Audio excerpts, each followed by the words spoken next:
જય જવાન જય કિસાન। આજે આપણે આવી ગયા છીએ આપણી સોનેરી લીલોડી ધરતી ઉપર। આ બધી વાડીની અમારી આ ઓર્ગેનિક ખેતી આ ગૌ કૃપા આધારિત છે। માતાજી જો અમે એક રાખ્યા છે, એક ઘરે છે એક વાડીએ છે, એટલે કાયમી એને હાથ ફેરવવો જ પડે। જો આપણા માતાજી છે, આનું નામ છે સુરભી। સુરભીને 8 મહિના પૂરા થવા આવ્યા છે। હમણાં બેસી જા અને આપણે આજે જીરું વાવવાનું કામ હાલે છે। ટ્રેક્ટર આવે છે, જીરું વાવવાનું ચાલુ કરી દીધું છે। 2 ઉથલ મારી દીધી, ત્રીજી ગઈ છે વારવા। 2.25 કિલો લેખે મંગલમ જીરું વાવ્યું। જો ખેતી કામ મસ્તીનું થઈ ગયું। આમાં આપણે હતી મગફળી કાઢીને કીધું હવે જીરું વાવી દઈએ, કારણ કે અમારે પાણીનો પ્રશ્ન થોડોક રહીએ, એટલે કીધું આપણે જીરું જ થાય। અને આપણા જૂના જાણીતા દર વર્ષે આપણે ખેતી કામ ચાલુ કર્યું, ટૂંકમાં ટ્રેક્ટરનું કામ ચાલુ કર્યું વણણીનું, તેથી આ ભાઈ એક જ વસ્તુ વાવવા આવે। ગમે એ વસ્તુ વાવવી હોય તો અમારે આ સલીમભાઈ જે કોલીથળમાં 1st નંબરનું કામ છે ટ્રેક્ટરમાં વણણીમાં। બધાયથી પહેલાં ચાલુ થાય વણણી અને છેલ્લે સુધી આને ઉનાળો આવે તો વાવેતર ચાલુ જ હોય અમારે આ ભાઈને। આપણે એની પાસે દર વખતે વવરાવી, પણ આમાં આ ભાઈનું કામકાજ એવું છે, તમારે ગુરુવારે વાવવું હોય એટલે સોમવારથી એને ફોન કર્યા રાખવો પડે, ભાઈ અમારે ગુરુવારે વાવવું છે। અગાઉ નામ લખાવી દીધું તોય 2 દી મોડું જ થાય, કારણ કે ઓર્ડર જ એટલા હોય પેન્ટિંગ અને ધંધાભાઈને વણણીના રોટાવેટર ને હાર્વેસ્ટર ને બધુંય છે, એટલે અમારે આ સલીમભાઈ ને અગાઉ કહેવું પડે, પણ કામ 1 નંબર કરે। જો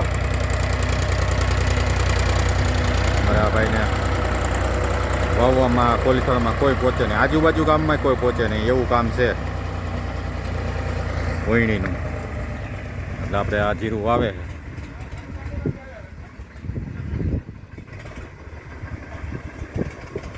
વણણીની શરૂઆત કોલીથળમાં કરવાવાળા જા ભાઈ, આપણે ટ્રેક્ટર હતું ફાર્મર ટ્રેક, પણ આપણે વણણી લેવી હતી ત્યાં ડ્રાઈવરે મસ્ત હતો કામનો, અને અમને થોડોક વિશ્વાસ નહોતો, કીધું વણણીમાં ત્યાં કોઈ વાવરાવે નહીં, એટલે આપણે વણણી લીધી નહીં, ટ્રેક્ટરે વેચી નાખ્યું। અને આ ભાઈ વણણીમાં સક્સેસ થઈ ગયા। તરાર પહેલાં શરૂઆતમાં વાવવા જતા કે અમે વાવી દઈએ, તમે જોવો, પણ ટ્રેક્ટરથી વાવવામાં વણણીને બધું સક્સેસ ગયા। કેટલા વર્ષ થયા? 20 વર્ષ થઈ ગયા ભાઈ? 35 વર્ષ થયા વણણીનું કામ છે। સાચું તો 25 વર્ષ ફાઇનલ, તો 35 વર્ષ થયા આ ભાઈ વણણી અકાલે છે, એમાં કાંઈ ઘટે નહીં। કોલીથળની આજુબાજુમાં 1st નંબર આવતો હોય તો આ સલીમભાઈનો, અને આપણે પહેલેથી જ ખેતરમાં વણણીનું ચાલુ કર્યું તેદુરની આપણે આની પાસે જ વવરાવી।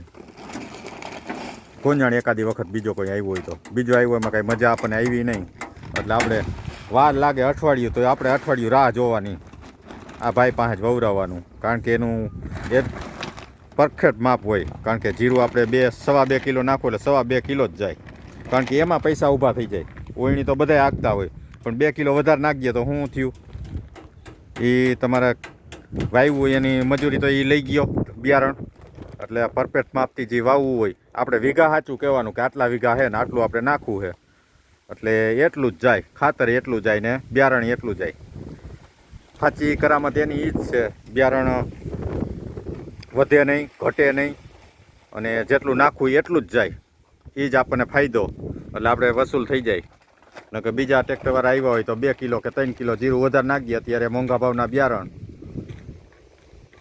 એટલે આપણને એ ફાયદામાં થાય અને કામ એકદમ પરફેક્ટ થાય।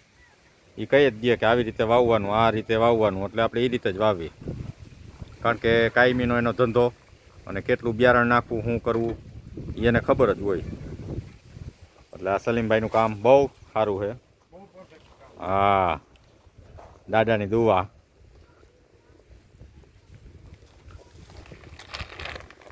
હાલો આપણે આ જીરું હોવાઈ જાય એટલે આજ પાવાનું ચાલુ કરી દેવું છે। બપોર થાય ત્યાં નીક બીક કમ્પ્લીટ કરીને તારસો દાદાની કૃપાથી જીરું સારું થાય એવી પ્રભુને પ્રાર્થના ભોળિયાનાથને. હાલો અહીંનો આ બ્લોગ પૂરો કરશું. જય જવાન જય કિસાન.